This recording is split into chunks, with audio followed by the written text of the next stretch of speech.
ஊடக நண்பர்களுக்கும் என் வணக்கம்.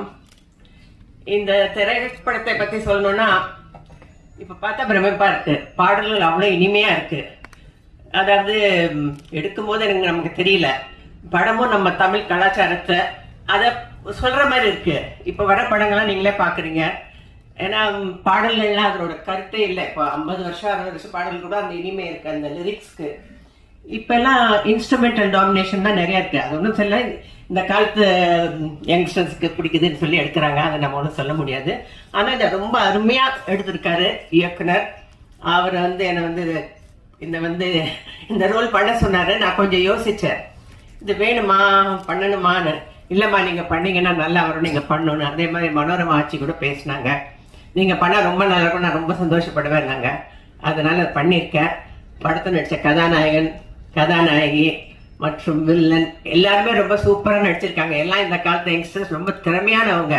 அவங்களெல்லாம் நீங்க ஆதரிக்கணும். இந்த படத்தை பெரும் வெற்றி ஆகணும்னு வேண்டிக்கிறேன்.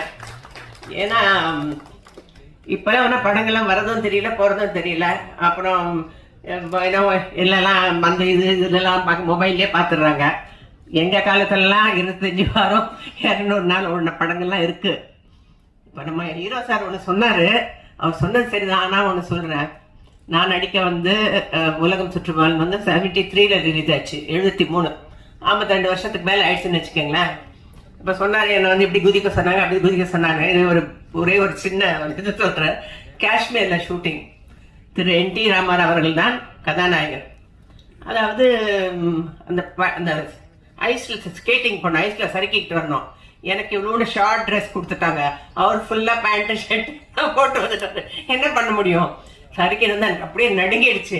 போனேன்னு கொடுத்துங்க சொல்றேன். இதெல்லாம் சகஜம்தான் இண்டஸ்ட்ரியில. எல்லாம் சும்மா தமாஷ் சொன்ன, தப்பா சொல்லல, நீங்க சொன்னதுக்காக சொல்றேன். இதெல்லாம் எனிவே அந்த படம், அந்த காலத்து படங்கள் நான் நடிச்சிருக்கேன்.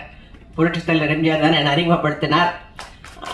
பின்னர் நடிகர் திரு சிவாஜி அவர்களுடன், திரு கமலஹாசனுடன், ரஜினி அவர்களுடன் தமிழ், தெலுங்கு, கன்னடம், மலையாளம் 250 படங்களுக்கு மேல் நடிச்சிருக்கேன். அதுக்கப்புறமா 2வது திரைப்பயணம் தொடங்கிச்சு. நான் கொஞ்ச நாள் சிங்கப்பூர்ல இருந்தேன். அப்புறம் மறுபடியும் ராஜ்கிரண் ஃபோர்ஸ் பண்ணாரு, மறுபடியும் நடிக்க வச்சாங்க. அப்புறம் ராதிகா சொல்லிட்டு நீங்க சீரியல் படமே வேண்டாம், ராதிகா சீரியல் ஒரு லாங் ஜேர்னி. இதை கொடுத்த எல்லாருக்கும் ரொம்ப நன்றி. இன்னைக்கு வரைக்கும் பாராட்டிட்டு இருக்கீங்க. இங்க இருக்கிற அனைவருக்கும் என் வாழ்த்துக்கள். இந்த படம் மிகப்பெரிய வெற்றியட என்னுடைய மனமான வாழ்த்துக்கள். இதுக்கு நீங்கள் ஊக்குவிக்க வேண்டும். நன்றி, வணக்கம்.